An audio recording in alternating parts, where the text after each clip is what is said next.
Okay, I think we've got everybody in. Good afternoon, everyone, and thank you all for joining us for today's A Month of Service presentation of Basics of Family Law. My name is Nia Murray. I am the Programs Coordinator with Neighborhood Recovery Community Development Corporation, and we want to thank you for tuning in to this presentation. Also included in the A Month of Service collaboration is the City of Houston's Department of Neighborhoods, and joining us today is Ms. Myra Hippolyte, as well as the Houston Bar Association.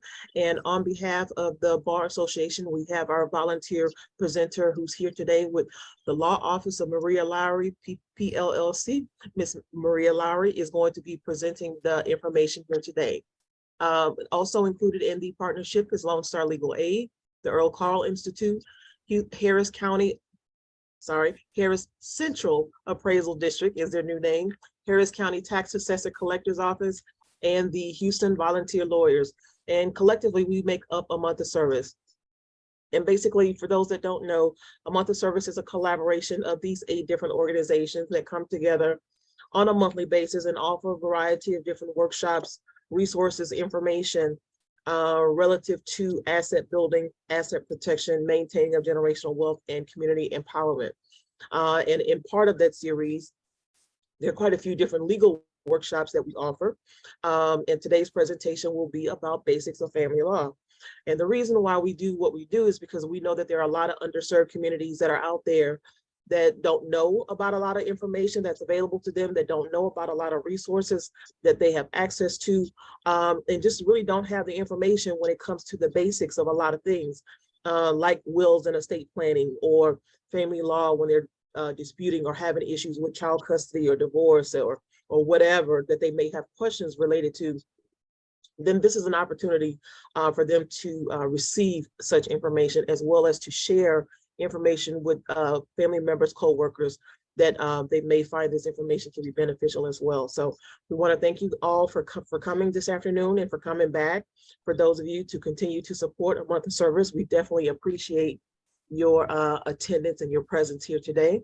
Couple of little things that just go over with you really quick. We'd like to have you guys to be as interactive as you'd like to possibly be. Feel free to ask whatever questions that it is that you like by typing the question into the chat. If you're joining us on Facebook, you have the opportunity to type your questions into the comment section, or if you'd like, you can also unmute yourself at the end of the presentation to speak with Ms. Lowry directly and ask your questions there. We do want you to keep in mind that we are recording this session, as well as broadcasting live on our social media platform at Amos Houston TX on Facebook. So we want to try to protect your privacy as much as we can. So we ask that you try to keep your questions to be as general as you possibly can, not to divulge any personal detailed information, children's names and where you live and that kind of information for everybody to actually have access to. So please keep that in mind. In addition to that, information that is presented here today is for educational purposes only. It is not to be considered legal advice. However, we do encourage you to reach out to our legal service partners if you do find yourself in need of any civil legal assistance or services. Also, information or laws that Ms. Lowry go over today, know that it's not just relative to the city of Houston or Harris County, but they are laws relative to the entire state of Texas. And with that being said, on behalf of the Houston Bar Association, any of the law presentations that we have where there is a course numbers, attorneys can receive free CLE credits thanks to the sponsorship of the Houston Bar Association. So we want to encourage you all, if you are an attorney, to take advantage of that. If you know of attorneys that need CLE credits, please have them tune in so that they can take advantage of that. So yeah, it's an opportunity. Anything that you can do to not pay for those CLE classes, I completely understand. So definitely come in and take advantage of that. So again, if there are any questions, please feel free to type them into the chat, but we are going to move right on into our presentation for today. So we'll start with our introductions and have Ms. Myra introduce herself. Ms. Myra. Thanks, Ms. Nia. Thanks, Ms. Lowry. Sorry about that. My name is Myra Hippolyte, and I work with the City of Houston Department of Neighborhoods.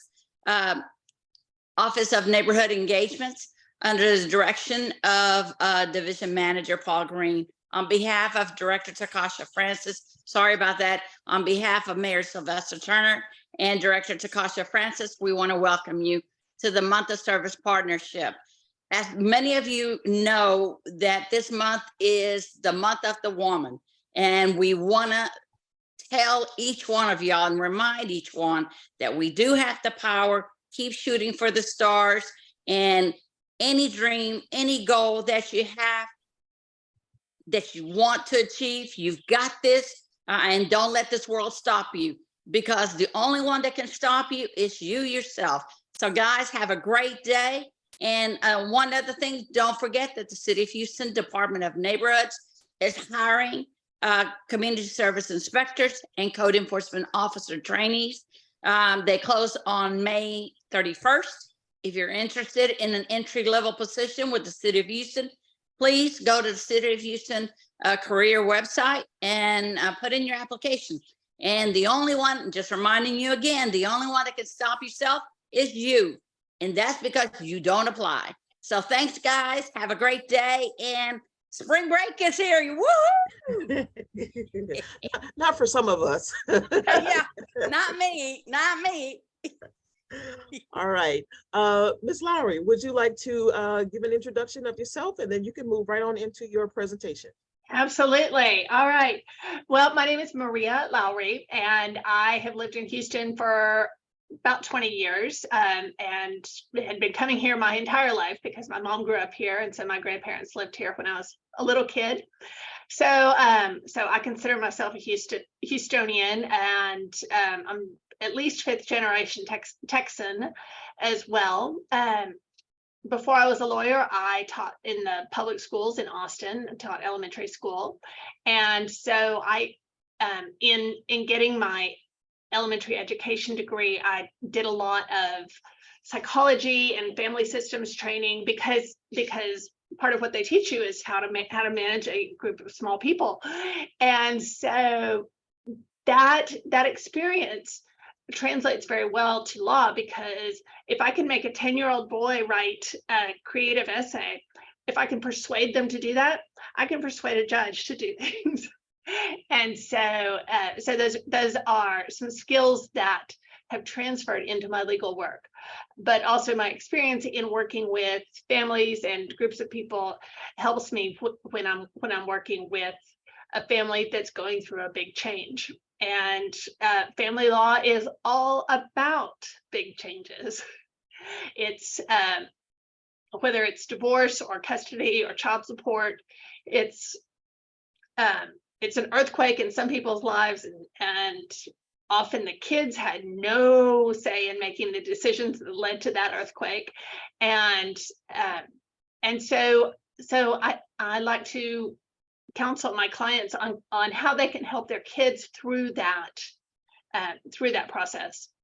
And so the topic of this is basic family law. And so I have a basic overview of what family law is, and just some general information about divorce, custody, child support, CPS cases, protective orders, all those things. But I know that some of you probably came with very specific questions in mind. And so, the first thing they always teach you when you go to a public speaking class is know your audience. And so I need to know my audience. And so if you have a really specific reason for being here, or something that you really, really hope that I will cover, would you unmute and let me know?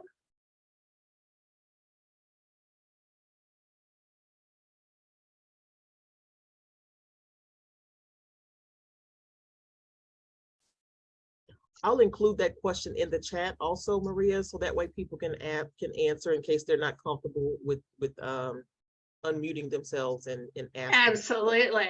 Okay. And so just wanted to give people an opportunity, and so the information that I give here today is not legal advice. I don't know and cannot possibly know any of you well enough to give actual legal advice on a particular topic. What I can give today is general legal information. And that's what I want to provide, because a lot of times there are things that we can do at the outset of a problem to make it a small problem rather than a huge problem. Just like when we go to the doctor, the doctor has preventative medicine, preventative things we can do to avoid getting a big illness, or to keep something small and manageable. And in law, there are things like that we can do to prevent a huge problem, but a lot of people just don't know about them. And so I'm delighted to have the opportunity to talk about that, because I think that preventative law is something that is not discussed and not put out there very much. And so I will share my screen. And where'd it go? There it is.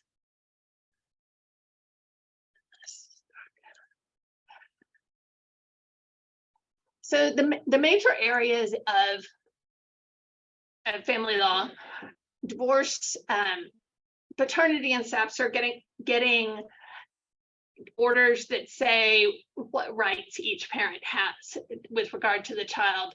SAPSR means a suit affecting the parent-child relationship, and it can be combined with a divorce, and often is. It can be a separate suit all by itself. And a married couple can get, if they're separating but don't want a divorce, they can still get a SAPSR, so that there are rules in place for who has the children, when, and what the schedule will be, how the money will work with child support and health insurance, and who gets to make which decisions. And that's one of those things that if you go ahead and do it while things are good, it's super easy. If you wait until the relationship has gone bad, then it's complicated by all the emotions around that. All the anger and grief and hurt about the relationship gets sucked into making these decisions about how you're going to co-parent. Custody and child support are big areas of family law. So is adoption. And adoption is a fun, bright spot. Often it's a step parent who's adopting. And in that case, it's usually combined with a termination of the biological parent's parental rights. A big growing area is grandparents and grandparent rights in Texas. They're very, very limited. And so grandparents have to prove what's called standing. And standing is basically the right to be in a lawsuit. I can't sue somebody because I saw them hit somebody else's car. I don't have standing in that suit. I have standing if to sue somebody who hit my car, but I have, the law requires that you be involved in order to file a lawsuit. Later on in this, I will talk a little bit about the procedure of going through a family law trial. And another issue that comes up frequently and baffles even some attorneys is when there's a child not of the marriage. And that's a man and woman are married, but the woman has had a baby during the marriage, but the father is somebody other than her husband. The law presumes that the husband is the father, and so the husband is the legal father, but that's not a good result for the actual father. It's not a great result for the child in most cases, because we want the child to have a relationship with his or her actual father. And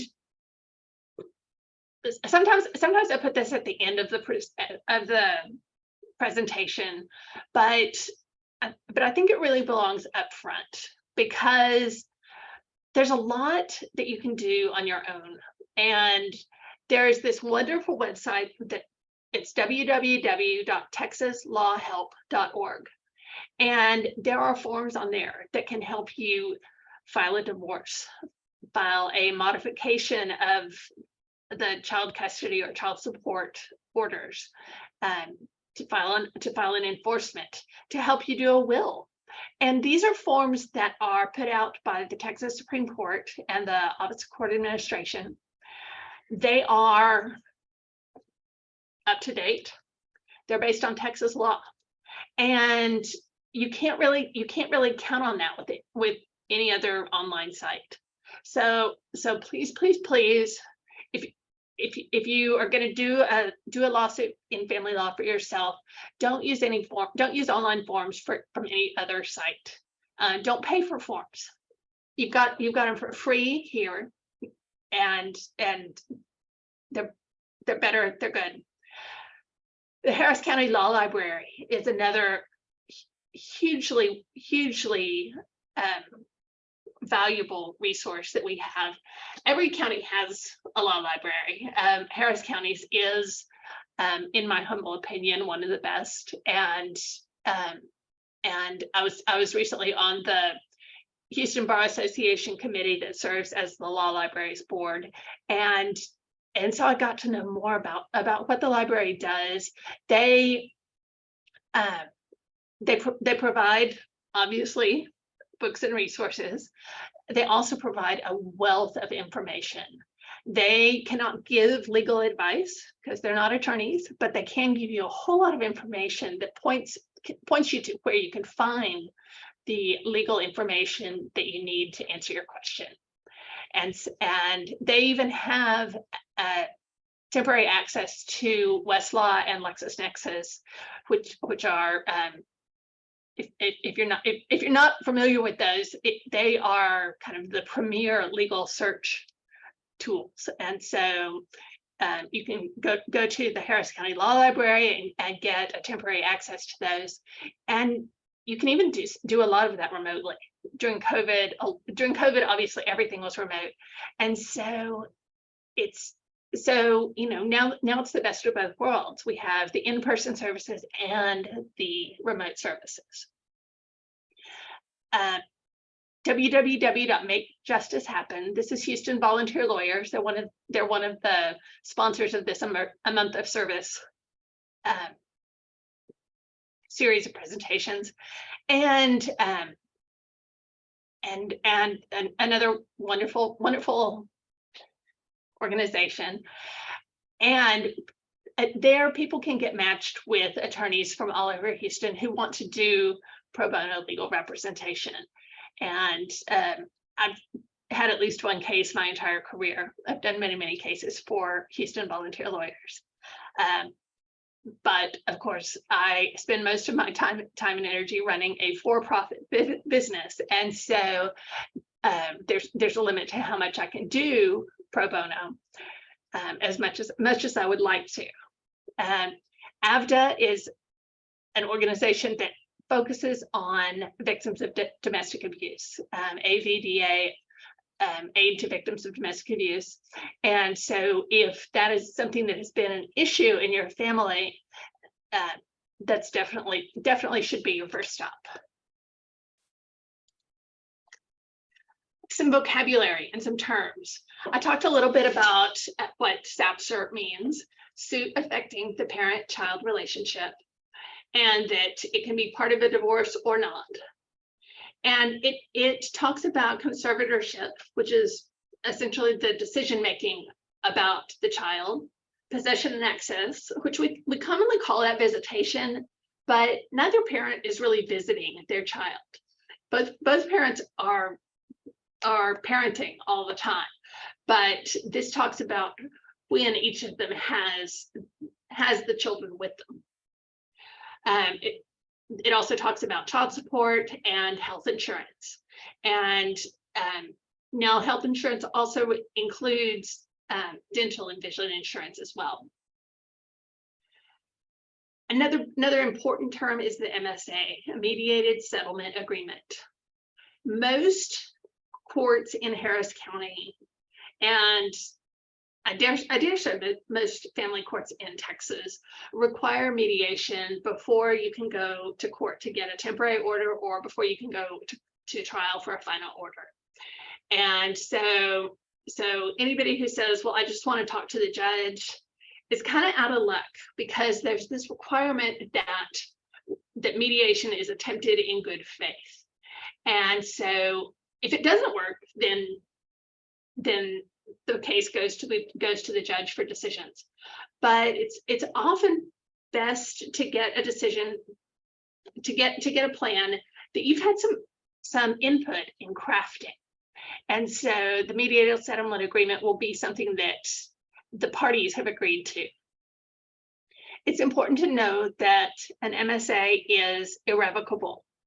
Once it's signed by both the parties, their lawyers, and the mediator, it gets filed with the court.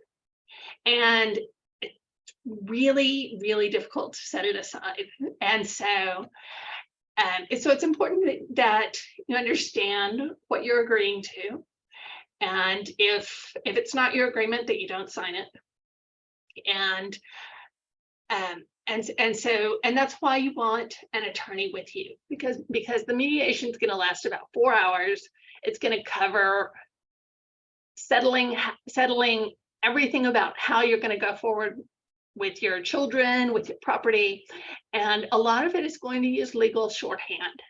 And so you want an attorney with you who understands that legal shorthand and knows your family and the facts of your case very well. And so your attorney can really advise you as to whether the offer on the table is one that's good for you or not. The alternative is going to a hearing or trial and having the judge make decisions based on hearing a few minutes, maybe a couple of hours about your family, and trial is just inherently unpredictable. And so with the mediated settlement agreement, you know what the plan is, you've agreed to it, and then you can move forward. It's often simpler, it's often less expensive, and it's not as drawn out as going to an all-out trial.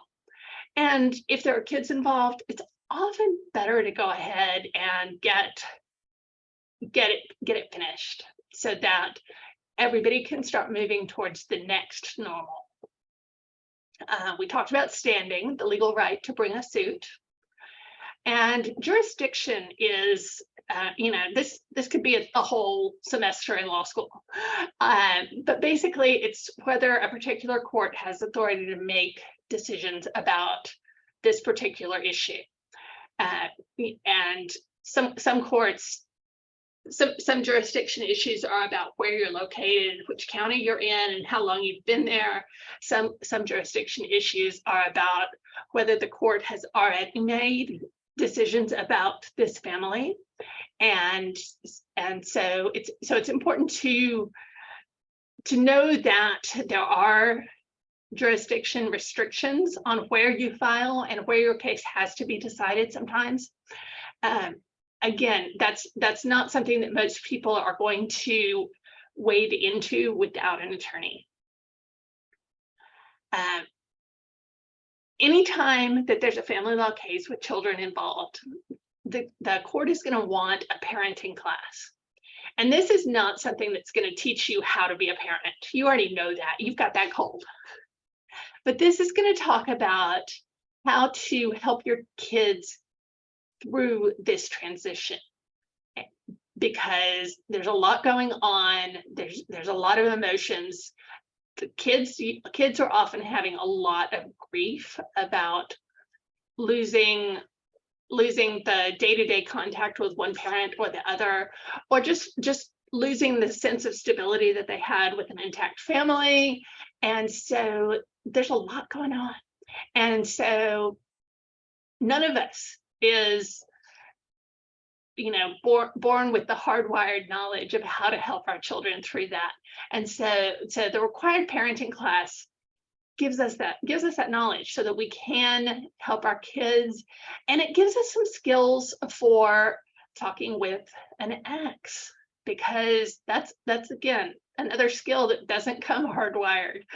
And there are some simple tools that can help a hard conversation go more easily, and so that each of you gets what you want from an interaction, rather than getting stuck on the always and never and well, back 2 years ago, yeah, that sort of thing. Conservatorship, we talked about, is the decision-making rights, and the geographic restriction is often placed on a child's residence. Typically, kind of the default is going to be the county you live in my case, but most of the time, Harris County, and the counties that are contiguous to Harris County. So that's going to include Harris, Galveston, Fort Bend, Montgomery, Liberty. And so by the time you've put all of those together, that is a really huge area. That's bigger than that area is bigger than a lot of states. And so you can get pretty far away from your ex and still be within that Harris and contiguous area. I mean, Galveston to Conroe, Liberty to Richmond, these are not close together. So there usually will be a geographic restriction. Sometimes it's to a much smaller area. If there's going to be a lot of back and forth, then the parents need to be closer to one another. And so the geographic restriction might be to the catchment area for a particular high school or school district. And so it can vary depending on the family. And assuming that both parents are really engaged and involved parents, it can be very hard to lift a geographic restriction. And so, it often comes up that a few years after a divorce, somebody is getting remarried to somebody who's in the military and they're being moved out of state. And that's a hard one, because if we have engaged parents, then the child has to stay here, and so that's something to consider. That's one thing that can be prevented. A lot of parents will look at that when they start a relationship. Is this somebody who's likely to be moving out of state? Is that going to cause an issue that doesn't need to happen? And so it's a balancing act. Is this person worth maybe moving away from my kids? And sometimes the answer is going to be yes, sometimes no. But that's something to be aware of at the outset, so that it's an informed decision. It doesn't come as a surprise. In a lot of family law cases, there will be an amicus attorney or an attorney ad litem or a guardian ad litem. The amicus attorney is appointed by the court, and their job is to kind of tell the court what's in the child's best interest. They're not limited by the wishes of the child. An attorney ad litem for the child is directed by the wishes of the child. And if the child is an infant or really young, then the attorney ad litem can substitute some judgment within reason. But those are two roles where there's an extra person whose job is to give the child a voice. Because in a divorce, you've got mom and mom's attorney and dad's attorney, and both of them love the child, but they often have slightly different views of what's going to be best for the child. And so the amicus attorney or the attorney ad litem is there to advocate for the child.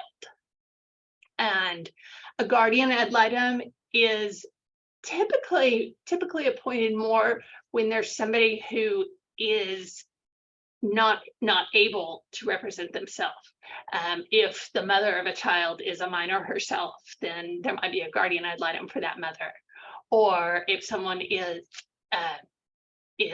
has dementia and is not competent to represent themselves in a divorce, there might be a guardian ad litem in that case. The best interest of the child is, these are the most important words in family law. I mean, for family law basics, I can give you this set of 5 words, and that could be an accurate summary. Everything comes down to the best interest of the child. And there's a long list of factors that can be considered in what makes the best interest. There's a case called Holley v. Adams, Holley v. Adams, and it has 10 or 12 things in it, and then the last thing on the list is pretty much anything else. And so that's an area where a family law practitioner is going to spend a lot of their time, is proving to the court how what my client wants or needs is in the best interest of the child. There are 3 different kinds of orders that come up in cases sometimes, and they often get confused. But there are 3 separate things: a temporary restraining order, also known as a TRO, a temporary order, and a protective order. The temporary restraining order, it restrains somebody, typically from doing things like turning off the electricity at the other person's house, calling them and harassing them, stopping their mail, things you're not going to do anyway, right? I hope. And so, but it can be alarming to get something from a process server that says restraining order. So if you're served with a temporary restraining order, take a deep breath, read through it, because it probably does not prevent you from doing anything that you really were going to do. Also, pay attention to that temporary work. A temporary TRO is only good for 2 weeks. It can be extended once for an additional 2 weeks, but that's because it's something that can be obtained without both people showing up in court.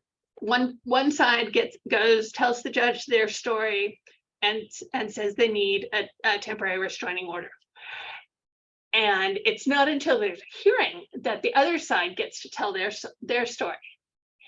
And so that temporary restraining order is typically just at the very beginning of a case to prevent anything really wild and crazy from happening.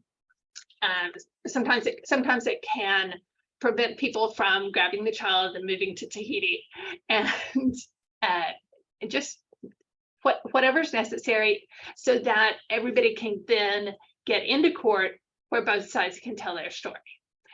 And that's when we typically get a temporary order.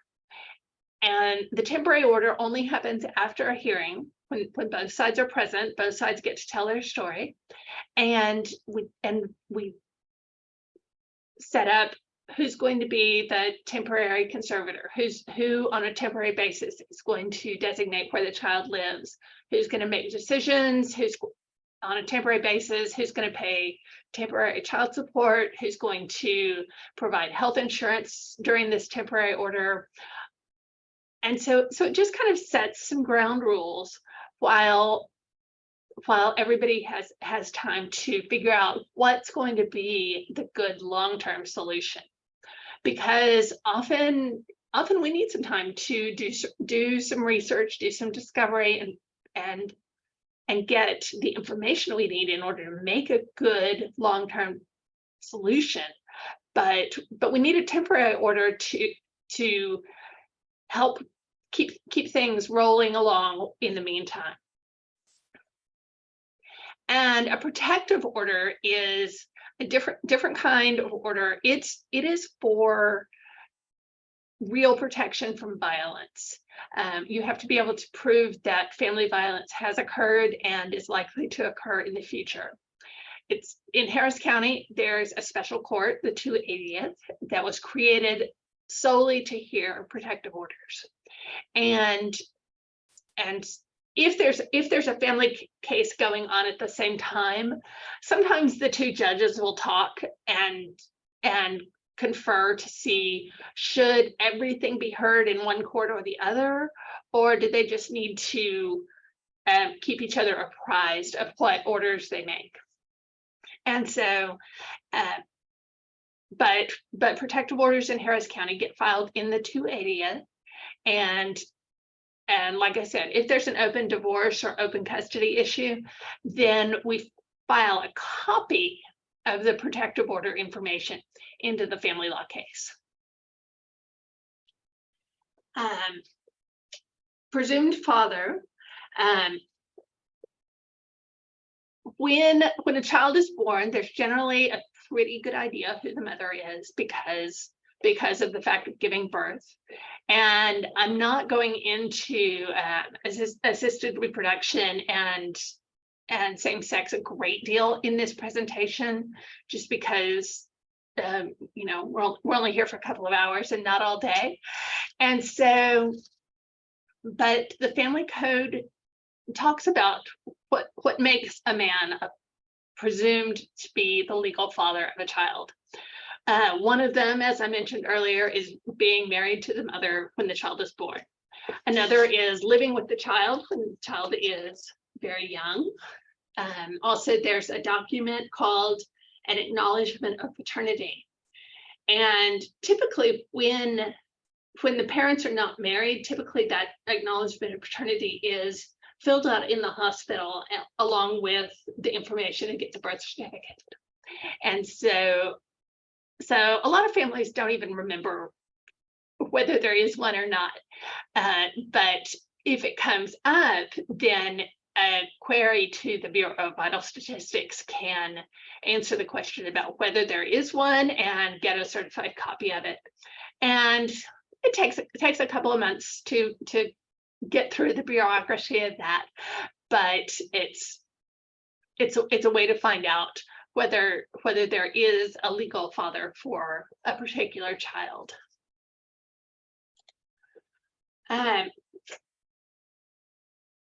Divorce is probably the most common thing that people think of when they think of family law. And it starts with a petition.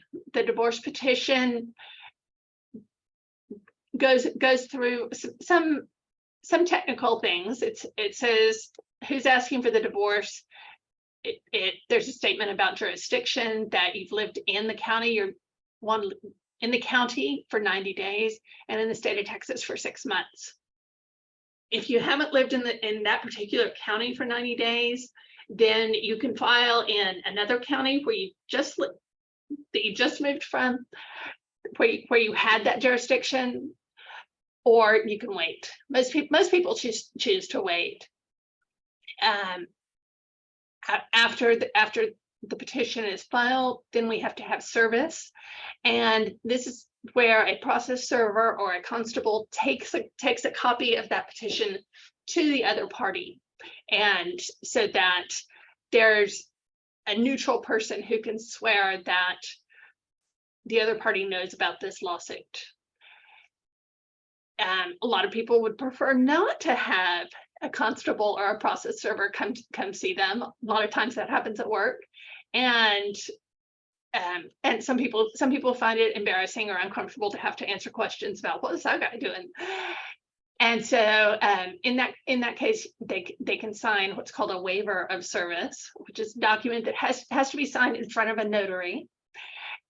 and basically says, I know about this suit, and I don't want a process server to come see me. There is a 60-day waiting period, and that starts when the petition is filed. And so in cases where service takes a long time, sometimes a big chunk of that 60 days is eaten up before the other person even knows about it. But it's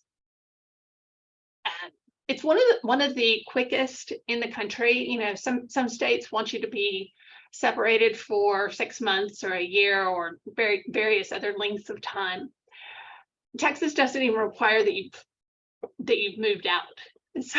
So sometimes husband and wife are still living in the same house, upstairs, downstairs, one in the guest room or something, while we're going through the divorce.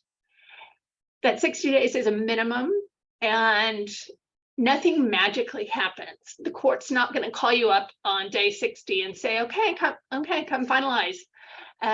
It is the responsibility of the petitioner or their attorney to pay attention to when that date is and when it's passed, so that then they can go prove up the divorce.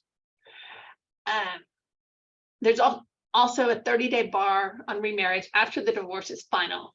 And basically that 30 days is the same length of time in which the parties have the right to file a motion for new trial. It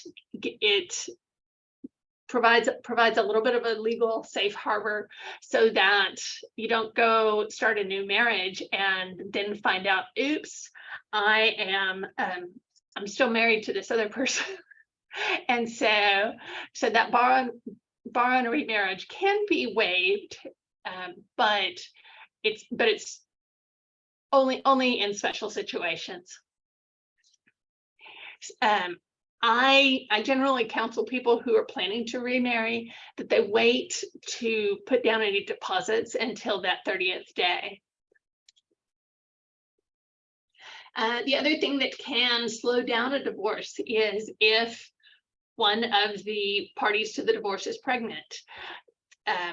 The law has not caught up with same-sex marriage, and so it assumes that if there's a pregnancy, it's child of the marriage, and so it still says if the wife is pregnant, but and hasn't caught up with what if there are two wives and one or both is pregnant or anything like that. So for right now, the law is that a divorce cannot be finalized while a party is pregnant. There are some courts who, I've heard some stories that there are some courts who are doing it, especially when they've gotten a prenatal DNA test that shows that the child is not the child of the husband. But in general and in Harris County, it's still not an option. If there's a divorce and children born during the marriage have other fathers, those fathers need to be part of the divorce, or they need to have a separate child support suit so that they can be adjudicated the father and have orders for support and possession and access and conservatorship, so that they have all the rights and duties of a parent. The other part of a divorce is, of course, the property. And in Texas, the court's required to make what's called a just and right division of community property. And that's typically about a 50-50. It can vary some, typically not more than around 60-40, without some really big facts. And adultery does not typically change the property division anymore. It used to be that it would, but not so much anymore.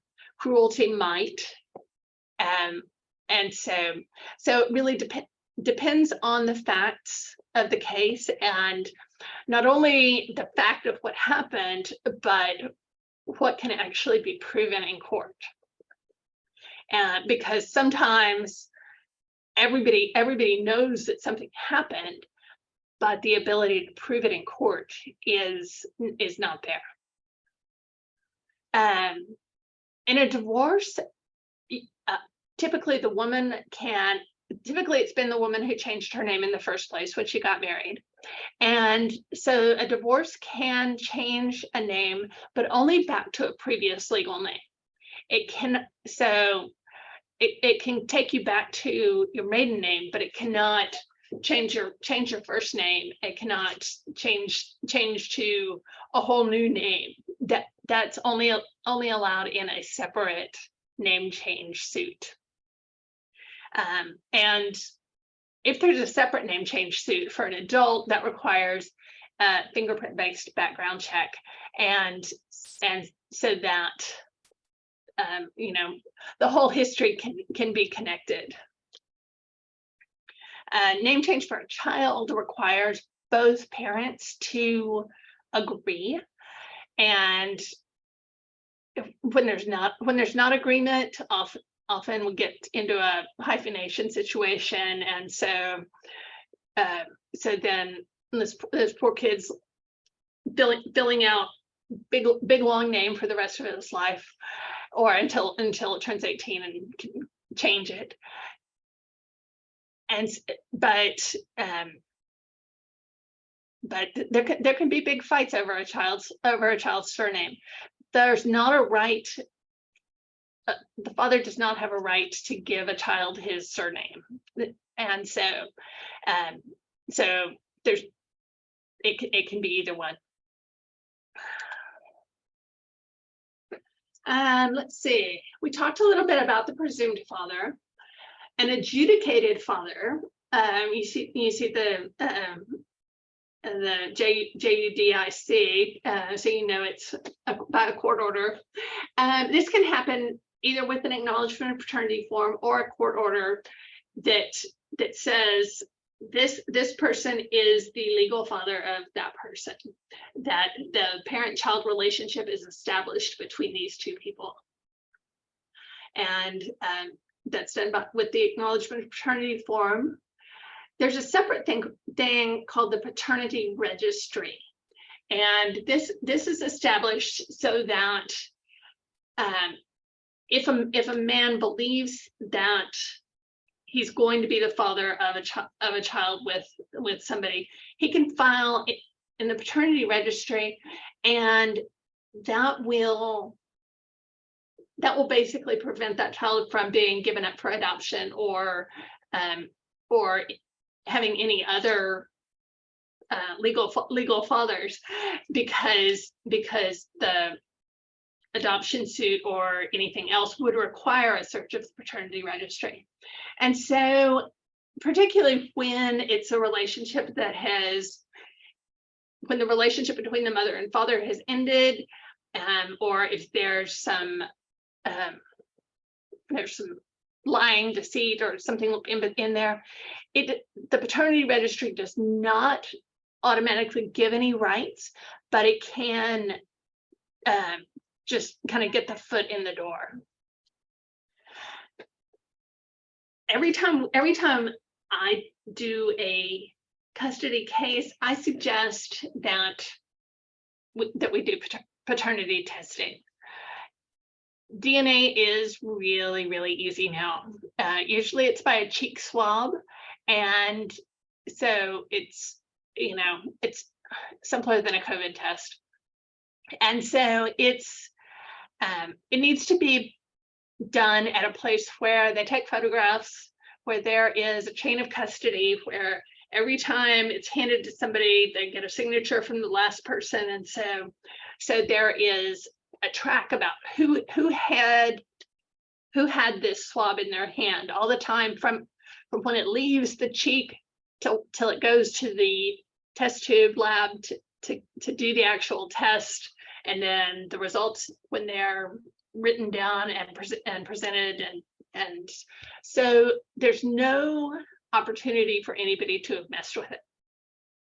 There are some drugstore kits, and if you just kind of want to know for curiosity if this person is related to me or not, then that's a good option. But it's not going to provide anything that's admissible as evidence in court. And so, sometimes it's worth it to kind of know, do I want to file this suit or not? But sometimes people just decide that they want to save that 50 or $60 and apply that to to getting a more admissible formal test. There is prenatal DNA now. It used to be that prenatal DNA could only be done with an amniocentesis, with a really long needle, and it had a lot of risks associated with it. But now it can be done by a blood test, and most women who are going through prenatal care are having blood tests anyway. And so it doesn't pose a risk to the fetus. And so prenatal DNA is an option now that didn't used to be. And so it's just another little piece of information to keep in our toolkits. Child support, we can get it when the parents are separated. They can be going through a divorce, they can be staying married, but we can set up child support. The Texas Attorney General, part of their responsibility is enforcing child support and getting it set up. Because if a child is on public benefits, Medicaid or SNAP or anything else, then the state has an interest in making sure that both parents are supporting that child as well as they can.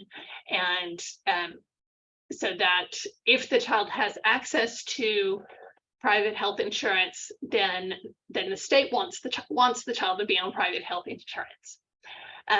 It's important to remember that the Attorney General represents the state of Texas. It does not represent mom, it does not represent dad, it does not represent the child, it represents the state. And they provide wonderful services.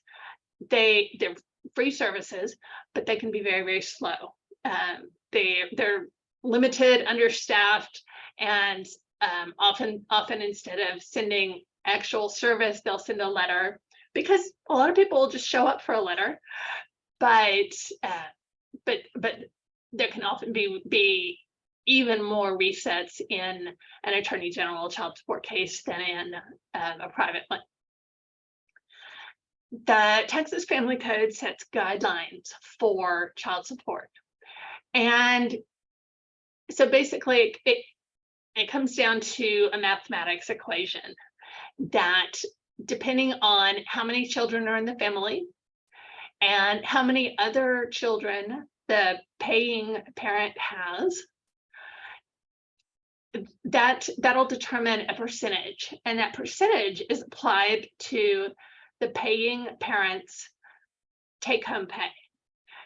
What do they make after taxes and health insurance and union dues are deducted? And pretty much any income counts. The deductions from it are very, very limited. And so that percentage is applied to the take-home income, and then you have a child support amount. And so typically it's somewhere between 20 and 35% for most families. It is capped at 50% of the person's take-home pay, but that just caps the monthly payment. It doesn't cap the amount due. And so if the child turns 18 and there's still more child support due, the payments continue. There can also be low income guidelines. And so if the parent's total income is less than about $1,000 a month, then the percentage that's applied to it is smaller. And so that that helps everybody, because if child support is set at an amount that is just not feasible, then nobody pays it, nobody gets it, and everybody is set up for failure. And so the low income guidelines for people whose monthly income is less than $1,000 can help people to be successful in actually paying their child support. We in Texas, we call the paying parent the non-custodial parent. There should be a better term. I don't know if I haven't learned it. I haven't figured it out yet. The custodial parent would be the one who's receiving child support, and the non-custodial parent would be the one paying child support. And so the non-custodial parent typically provides health insurance or reimburses the cost of the health insurance premium. And then both parents will pay 50% of any medical costs that are not covered. And so both parents are participating in the support of the child. The child support that a parent receives is not going to be all of the cost of raising a child. No, but it's going to be a significant help towards supporting that child. But it goes into the overall household budget. The custodial parent does not have to be able to show that these dollars went to this grocery bill. Often people come in and say, well, she's using my child support to get her nails done. And the non-custodial parent does not get to set the other parent's budget. If the child is being well taken care of, then how the money is spent is not something that the other parent gets to decide. Some children are never going to be able to support themselves because of a physical or intellectual disability. And in that case, there can be an order for child support to continue past age 18 for that child. The order typically has to be in place before the child turns 18. And the disorder has to have been known before the child is 18. And so that is something to be aware of if you have a preteen or teenage child who has some kind of a challenge and may not be able to support himself or herself. If nothing else, calendar entry when the child turns 17 to talk to a family lawyer about it and see if this is something that you need to be exploring. And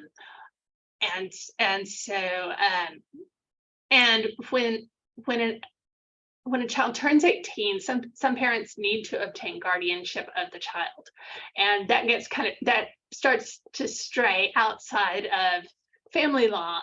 But when a disabled child is not able to make decisions for themselves, but has turned 18, and so HIPAA no longer allows the doctors or other caregivers to talk to the parent, then a guardianship is the necessary tool so that the parent can continue to obtain the information that they need in order to care for that adult disabled child.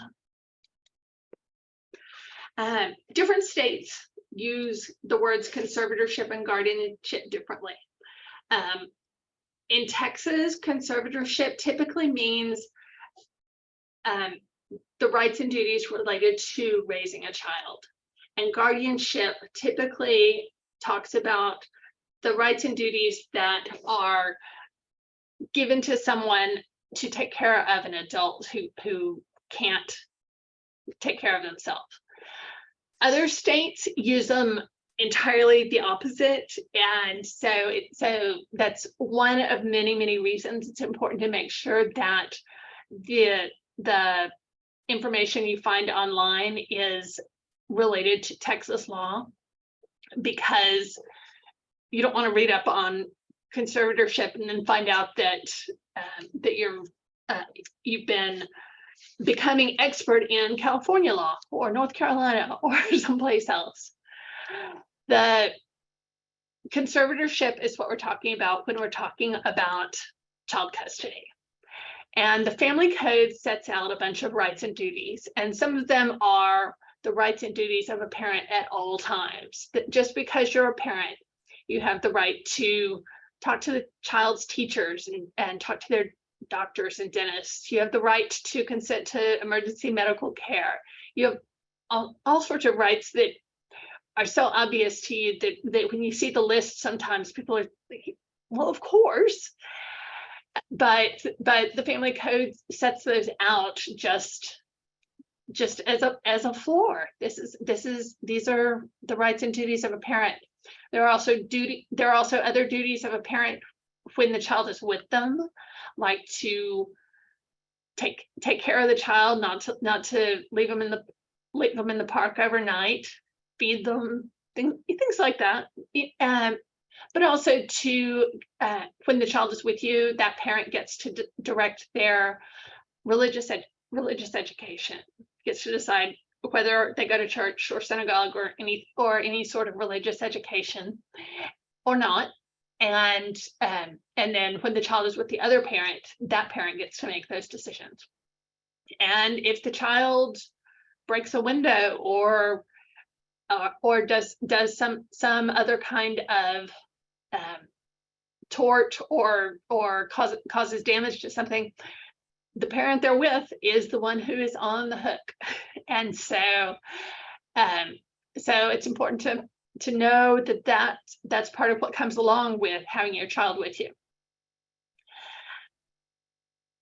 But the most important rights and duties, and we'll talk about this a little more in a second, are the ones that the court can allocate, and about who gets to decide what's the child's primary residence, who gets to consent for non-emergency invasive medical care, who gets to consent for psychological and psychiatric care, and who gets to make educational decisions. And so those are often the things that are most important to a parent in managing the day-to-day life of their child. The right to represent a child in a lawsuit doesn't really come up for most families. It is one of the rights and duties that's allocated in an order about conservatorship, but it's not one that most people are going to go to the mat fighting about. And so in fact, let me just move on to that. There it is. Often people will walk into my office and they say, I want sole custody. I want custody. I want to be primary. And it's important to note that custody is not a word that has its own legal meaning.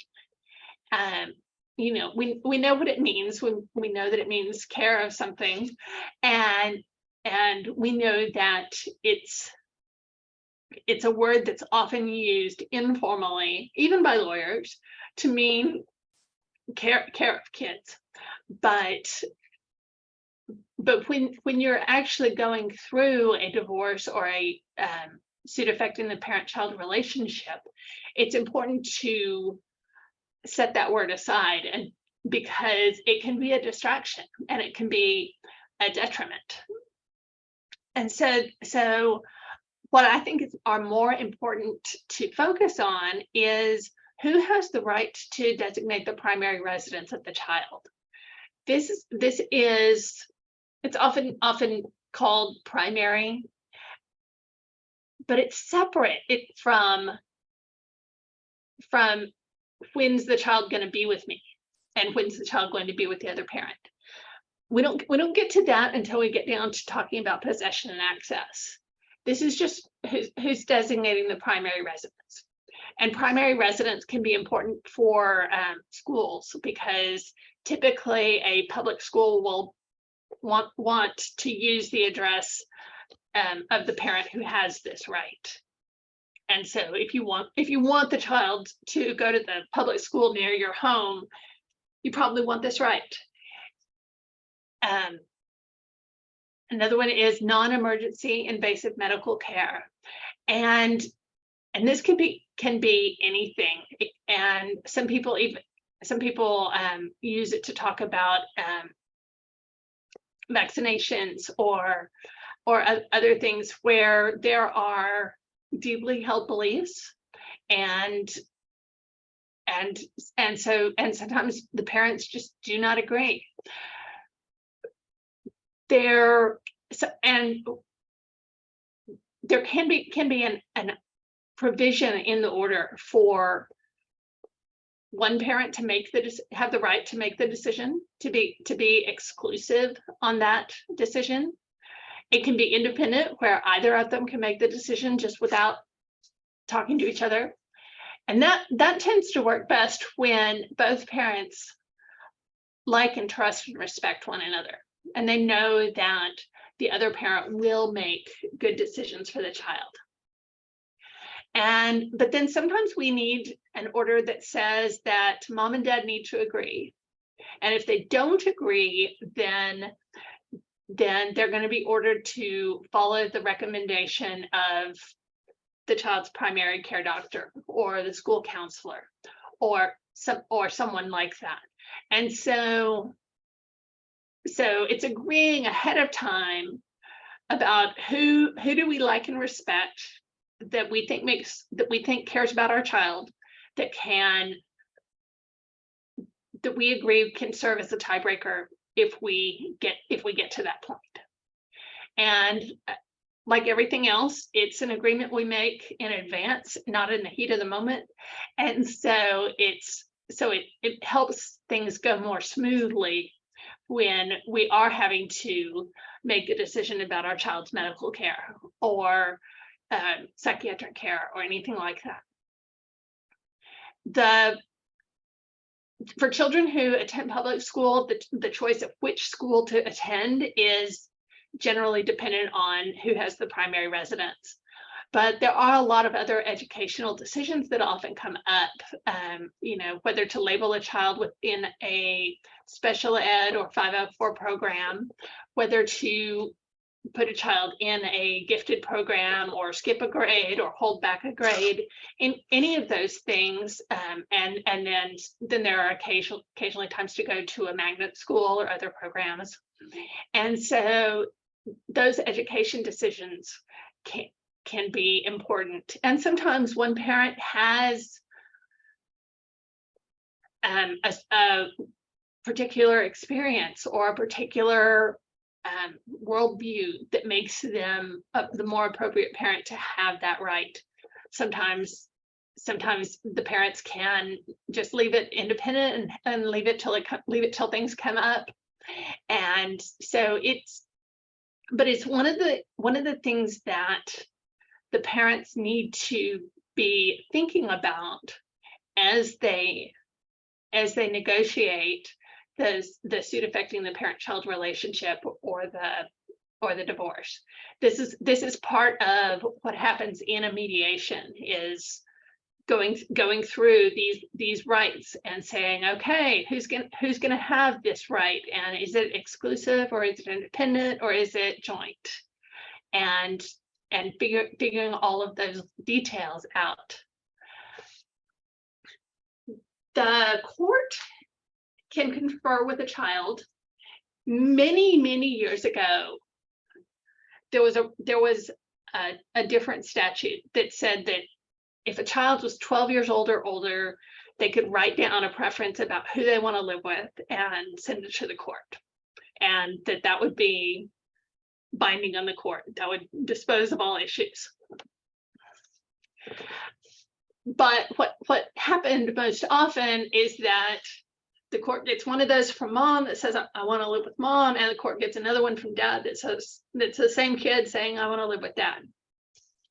Because that's a tough thing. That's a tough thing for a kid to do, to sit down with a parent and go against what they're asking you to do. And so now, if one side or the other makes a motion, the court has to confer with that child if the child is over 12. There's nothing that says when the court has to do it. And so most judges will wait until they've heard all the evidence from both sides and then talk to the child just to see, you know, for the details on which they're kind of wavering. Some judges really, really dislike that sort of motion. They think that it's putting too much emphasis on the child, that it's probably not in the child's best interest to come down to the courthouse and talk to the judge. And so you do want to know your judge before you make that motion. You want to know how they have treated cases like this in the past, and how they're likely to view it, and how they're likely to view you or your client in that case if you've made this request. We already talked about geographic restriction. It's on the child's residence, not on the parents. And so it basically just means that the child will continue to live within this designated area, so that both parents have the opportunity to be engaged parents. Possession and access. This is the part that talks about when the child is going to be with which parent. And for many years, the standard possession order has been pretty much the beginning and the end of the story. And a lot of you may have lived that yourself when you were a child, if your parents divorced. And that is first, third, and fifth weekends of each month with the non-custodial parent, as well as 30 days in the summer, alternating Thanksgiving, Christmas, spring break, and often a dinner midweek. And so that has been and still is the standard possession order. The legislature in 2021 made a change that said that if the parents live less than 50 miles apart, and in Houston, it's not hard to get more than 50 miles apart and still be in Harris County, but that's pretty much the limit of how far you can be in Harris County. But if you're less than 50 miles apart, then the expanded standard possession order becomes the default. And that incorporates some elections that used to be optional, but just makes them now the starting place. And that includes an overnight every Thursday. And then on first, third, and fifth weekends, it includes Friday night, Saturday night, Sunday night, and then taking this child back to school on Monday. And so on first, third, and fifth weekends, basically the child goes to school on Thursday, and then the custodial parent doesn't see that child again until Monday after school.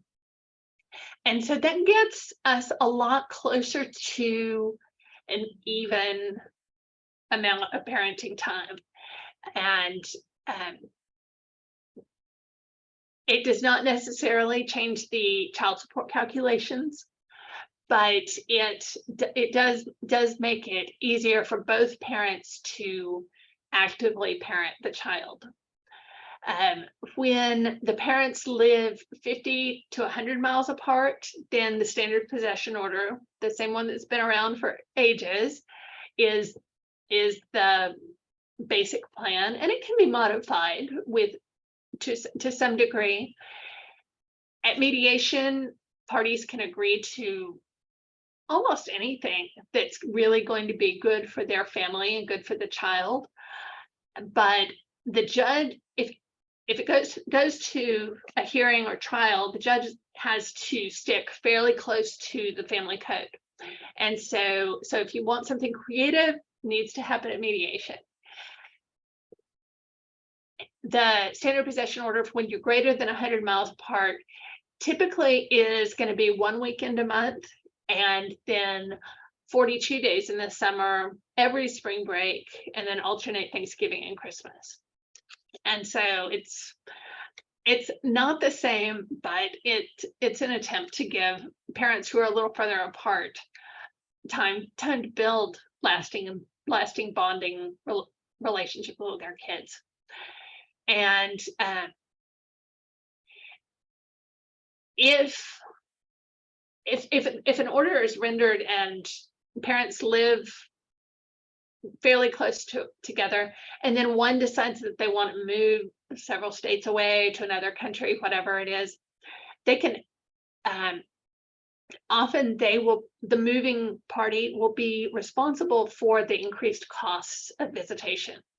So mom might say, I'm taking the child to New York, and dad says, okay, but you're going to buy my plane ticket every month so that I can come visit the child.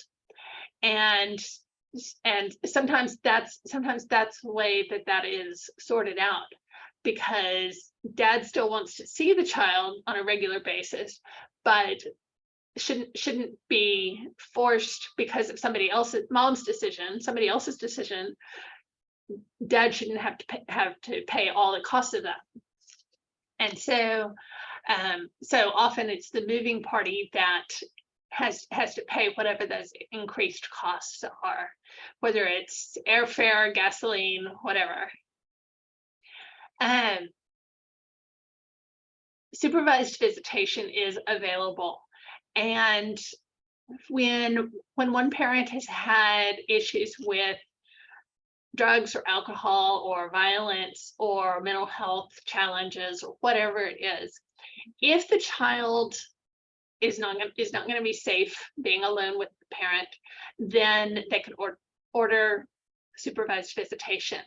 There are a couple of organizations. Harris County Domestic Relations Office, the DRO, has several sites, and so on first, third, and fifth Saturdays from 9 to 1, they have a center, and so the custodial parent takes the child there, and leaves the child with the visitation center staff, and then the other parent arrives separately later, so that they don't have to meet face to face. The parents don't meet face to face, and then the parent, the visiting parent, and the child get to hang out for several hours. The visiting parent brings toys, games, books, food, whatever. Excuse me, and so they get to be together and really know who each other are. And so the Domestic Relations Office, there's another organization called SAFE, S-A-F-E. There are private supervisors that are available, and so they can and they're paid, and they can supervise visitation at the park or at a museum or the zoo or various other places. And so it can be a little less formal, less stilted, because it seems more natural. But again, the best interest of the child is the main thing that people are worried about. We want to protect the rights of each parent to parent their child, but we also want the child to be safe and protected. And want to talk about procedure a little bit. All of the Texas courts require e-filing now, and there's an e-filing provider, efiletexas.gov. And so almost all documents that are filed with the court go through this e-file service manager. And it's fairly simple system to use once you get used to it. If you are pro se and you do not have a lawyer, you're representing yourself, there are places that you can go to actually take your documents to the courthouse, but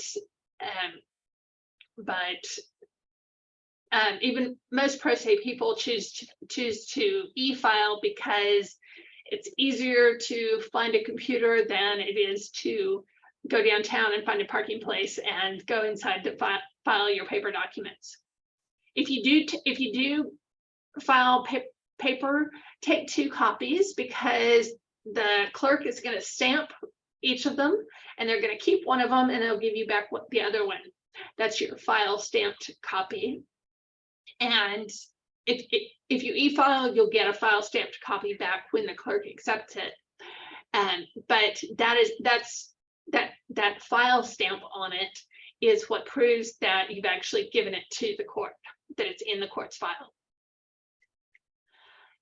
You'll draft a petition. That's the starting point of any lawsuit, and a divorce or a custody case, these are lawsuits.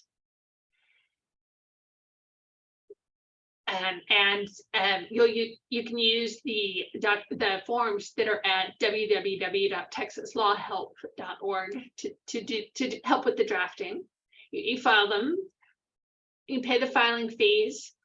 To file a divorce with children is around $350 right now. If you are unable to pay that, there is an affidavit of inability to pay costs.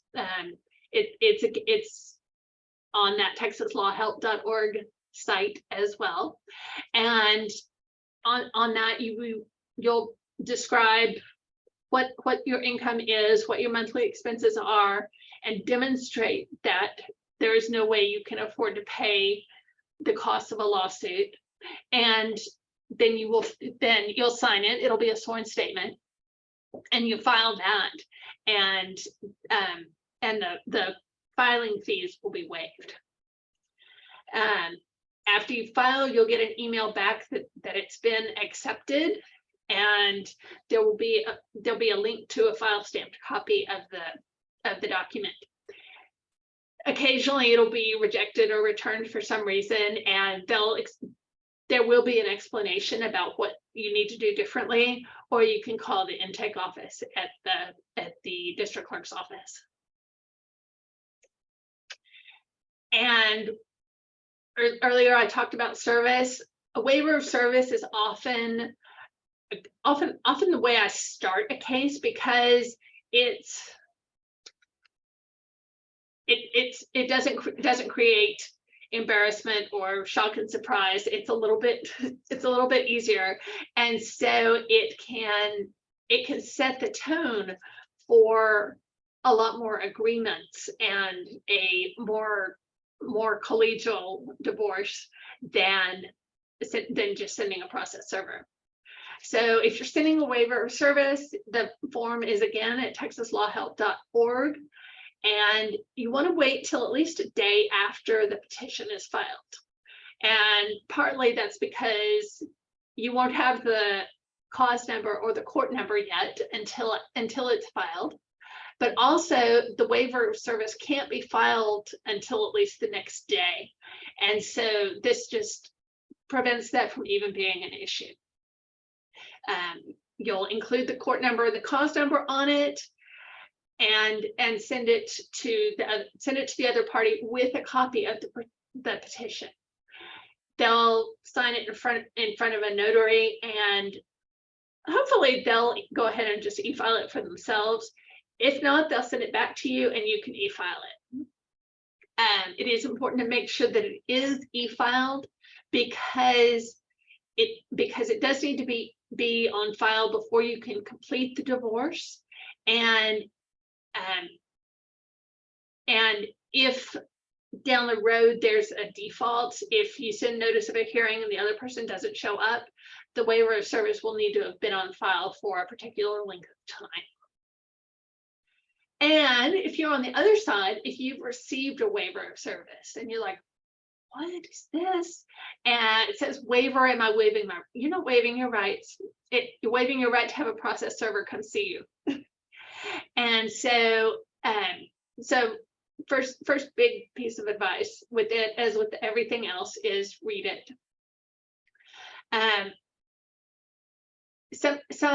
There are a whole bunch of provisions that can be included in a waiver, and so some of them will say different things. Some of them will say, I'm fine without receiving any more notice about this, and you might want to cross that one out and initial it, but or you might be okay with that. And it does have to be signed in front of a notary.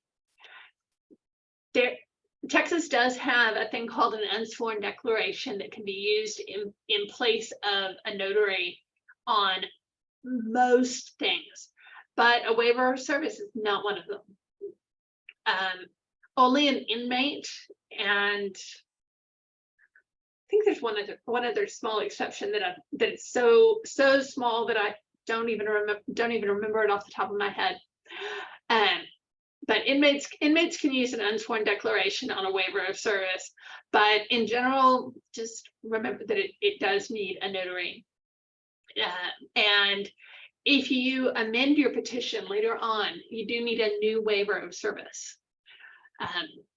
If you've gotten the person to, if you send a process server to them and gotten personal service, that's good. That's good, and it carries through amendments. But a waiver of service has to be redone every time there's an amendment. The way to get somebody served, there's a form to fill out from the district clerk's office to request service of process.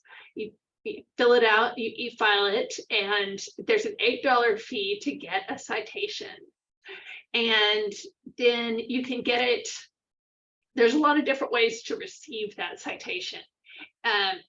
You can get it delivered electronically through the district clerk's website. You can go pick up a paper copy of it. You can get it emailed to you.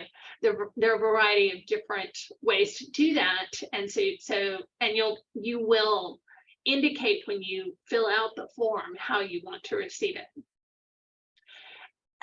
and you'll pay that $8 fee when you e-file the form or when you turn it in. If you want a constable to do the service, you will make that payment at the same time when you file the request, and that's in the $85 range. If you want a private process server to do it, then their costs are all over the place, and it depends a little on how far they have to travel, if they have to make a whole lot of attempts to try to find the person. And so it can be anywhere from $75 to $150 to have a private process server do it.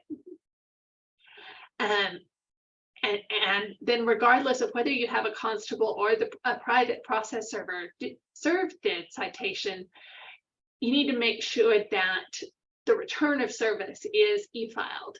And basically that's an affidavit from the constable or the process server that says, I gave this citation and a copy of the petition to this person on this date and at this location. And so there is no doubt in anybody's mind that everybody who needs to know about the suit knows about it. When you receive a citation or a waiver of service, most people want to answer it, and you can get a form for an answer at texaslawhelp.org.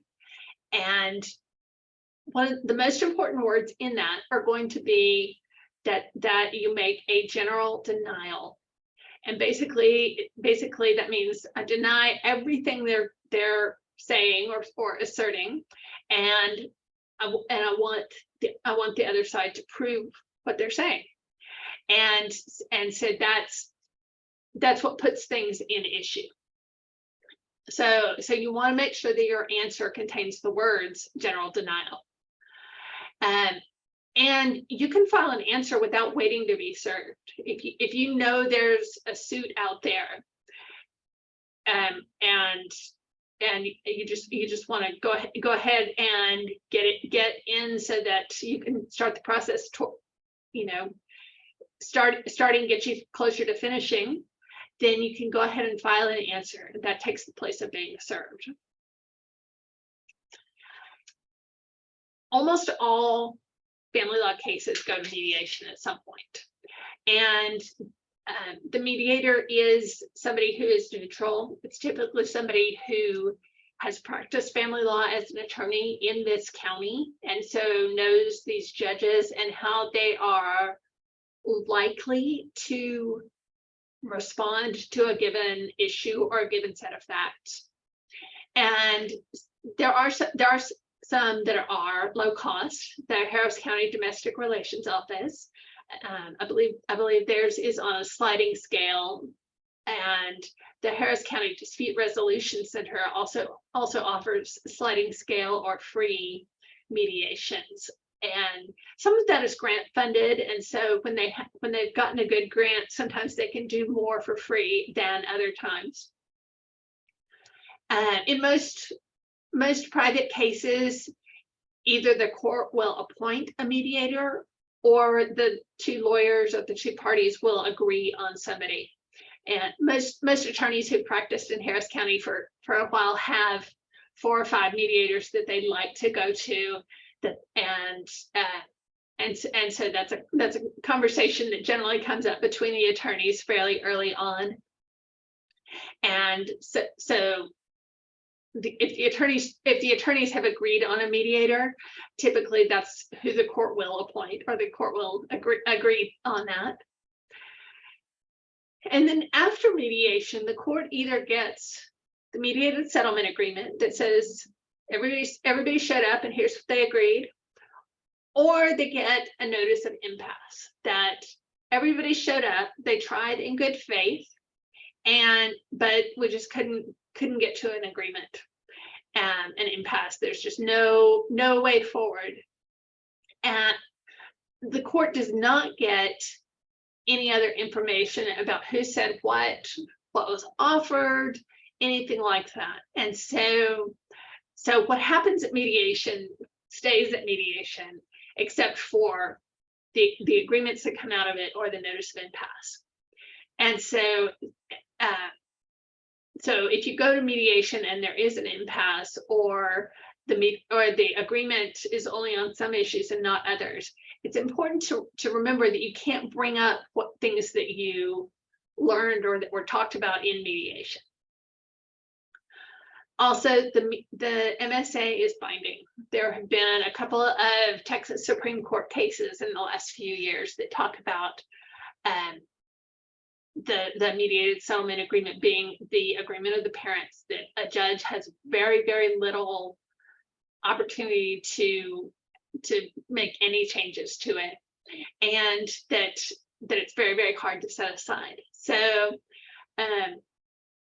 when I'm serving as the mediator, I tell people there's no lemon law, there's no sleep on it clause, there's no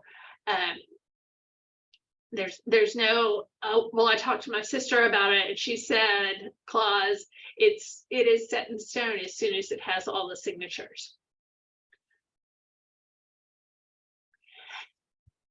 At the end of the case, there will be an order. That's the goal. That's what we're trying to get to. And typically it will be the mediated settlement agreement has been proved up in court, where swear to tell the truth, who are you here to talk about?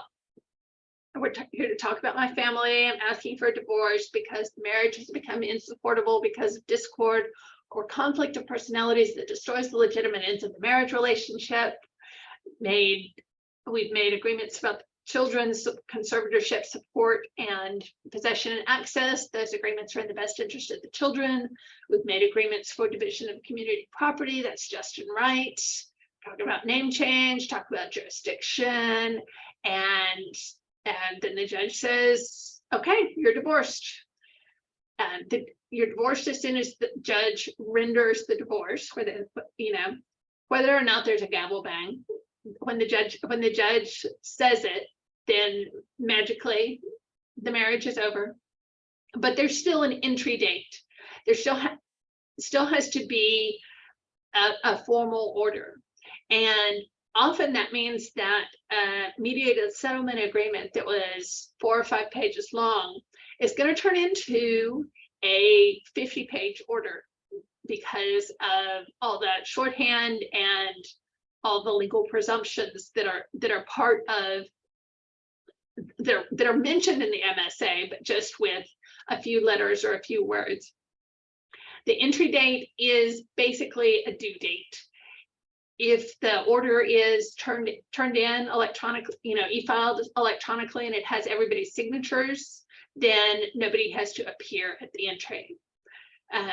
Sometimes the entries are on Zoom still, but it depends on the court. You need to make sure you know whether your court is hearing entries in person or on Zoom. Generally, the only reason that anybody appears at an entry is if there's a problem. And if somebody thinks that what's in the order is different than what was in the MSA, or it's different than what the judge said at the end of the trial. This is not a time to say, well, I changed my mind. I don't agree with this anymore. It's just whether the written order comports with the MSA or with what the judge's rendition. The petitioner or the attorney for the petitioner generally drafts the decree and then sends it to the respondent or the attorney for a respondent to review. And then sometimes there's lots of back and forth. Sometimes it's just there you go. You have to have the signatures. And then sometime after the entry date, the judge will sign it. And then the parties will want to get a certified copy. In Harris County, they use an electronic seal to make the certified copy. And so it doesn't have that old raised bumpy seal that you could feel. If you need that bumpy seal, because I believe that the passport office still likes that one better, then you need to ask for what's called an exemplified copy, and that'll have the bumpy seal on it. But the cool thing about the electronic seal is that it comes via email, so I can save it, I can send it to my client, and every copy that either of us prints is going to still be a certified copy. And so if there's a name change for a child, we don't have to go spend money to get a certified copy for the school and for gymnastics and for soccer and for every place that needs it. We can just print a copy off of that. And so it makes life a whole lot simpler.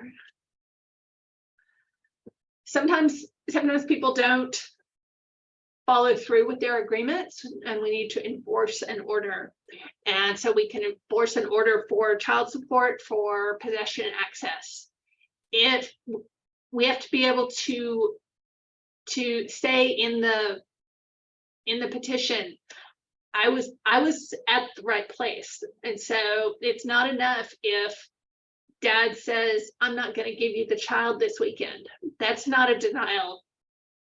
Mom has to actually show up at the place where the exchange is supposed to happen, at the right place at the right time. And if she's there and dad still is not there turning over the child, that's when there is a denial of possession or access. For support, we have to be able to go through exactly what was due on what day and what was paid, what was not paid, and go through and be very, very detailed. The biggest reason that enforcements fail is because the petition is not specific enough. And we can get contempt of court when order is not followed, and that can be punished with fines or with jail.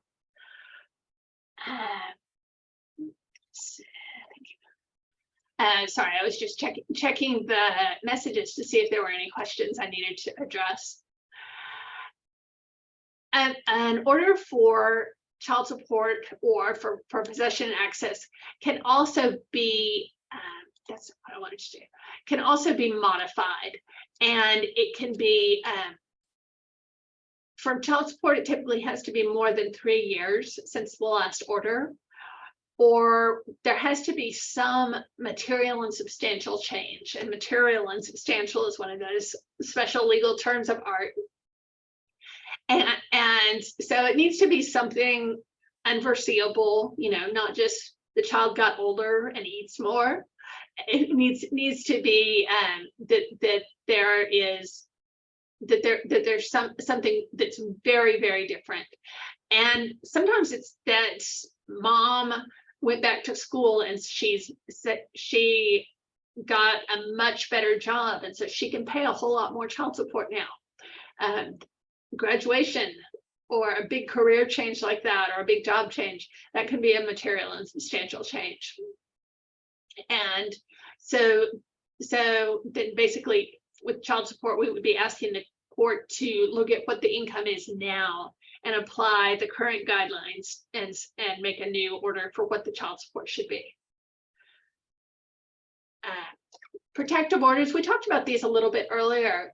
They all go to the 280th District Court, and if there's an open family law case, then the two courts do need to be aware of the other case, and so that they can coordinate to some degree.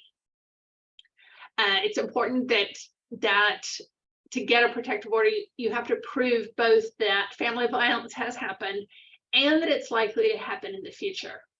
And so both prongs have to happen. Law enforcement does get notice of protective orders, and so if somebody is stopped for speeding and their license is run, it can come up. Often it restrains them from gun ownership or from various other things that depending on the facts of the case. A protective order can be enforced by law enforcement. A restraining order typically will not. Typically, if you call law enforcement about a restraining order, the police or the sheriff's office will tell you to call your lawyer, go to court. You have a remedy through the court, and that is absolutely true.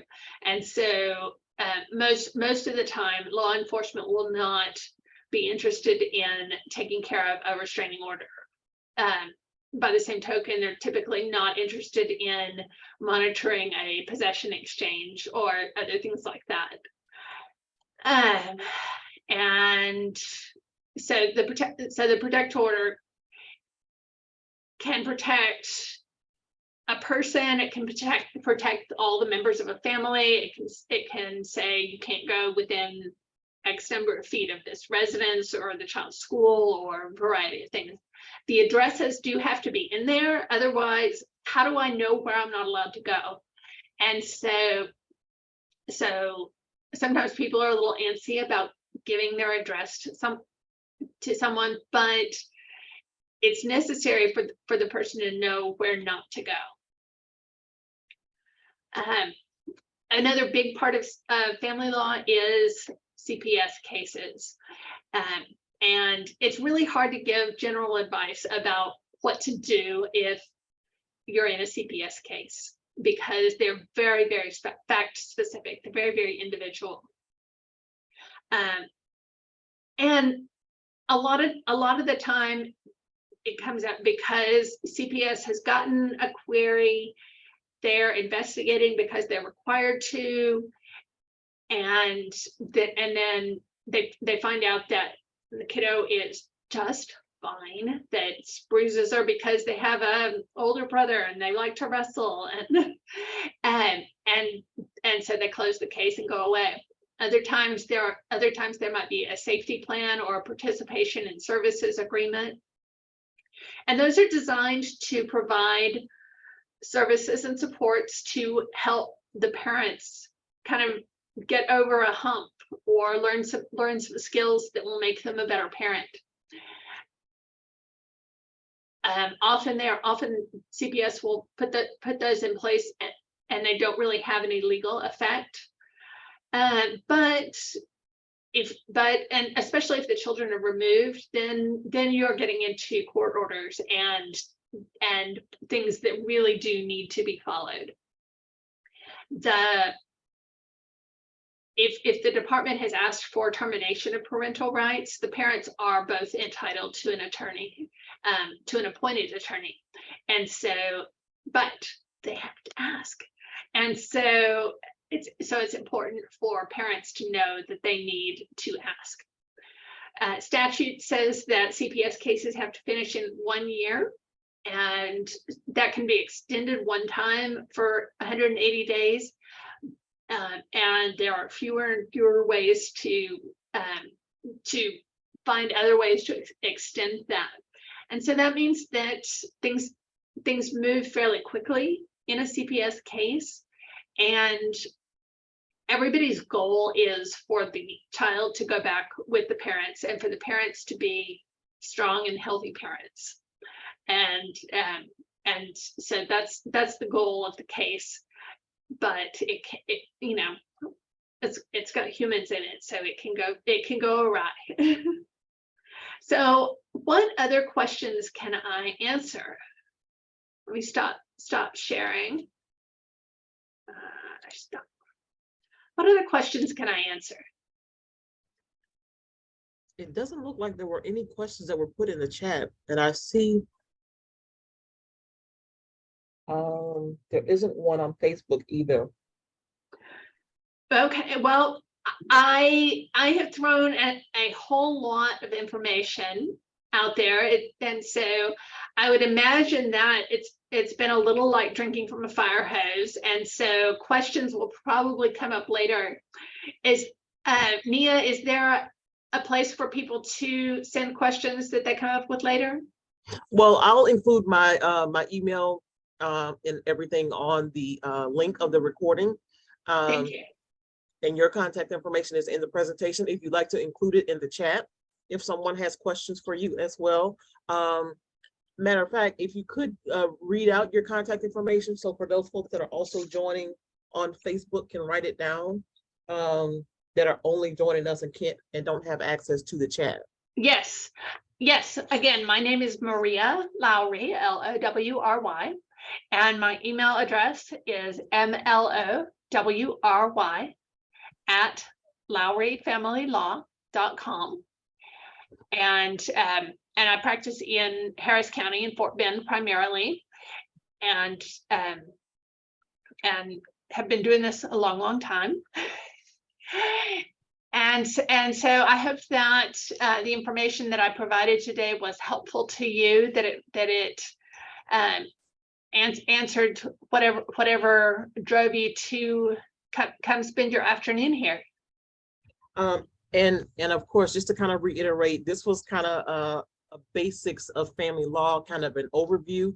There's going to be a much more detailed information when it comes specifically about child support and divorce and so on and so forth later on within the next few months as part of the presentation. So again, this is just a kind of general broad overview. So if you guys are definitely in need of more detail or specific information about those, then please feel free to come back to those presentations as well. But definitely in the meantime, feel free to reach out to ask any questions that it is that you may have.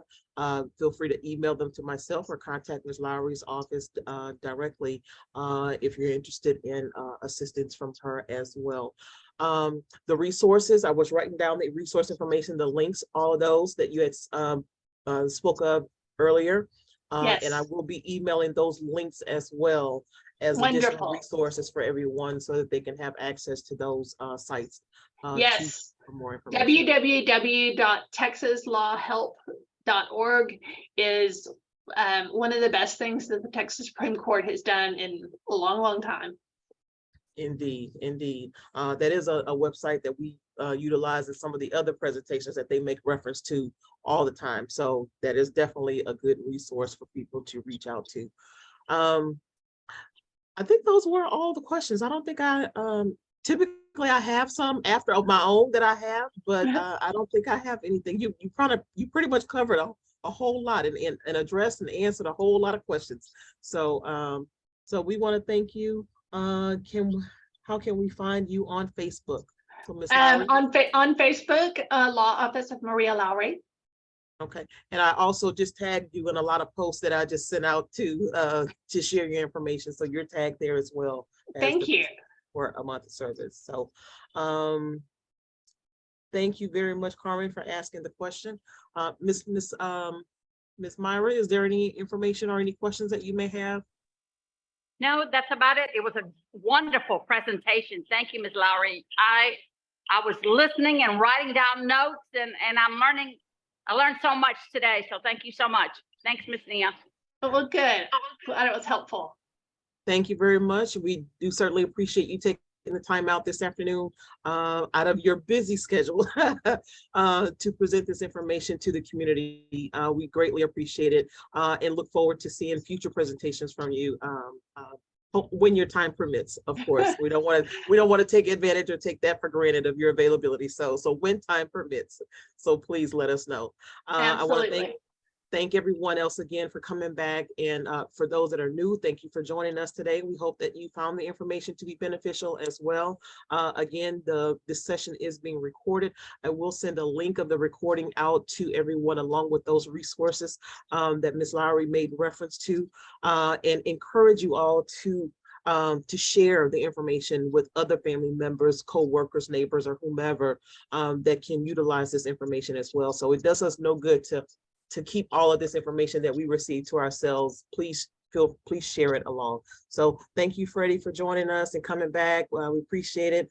Oh gosh, that we typically would see people in person, we would do this, but now we just recognize the names. Miss Ariane, thank you very much.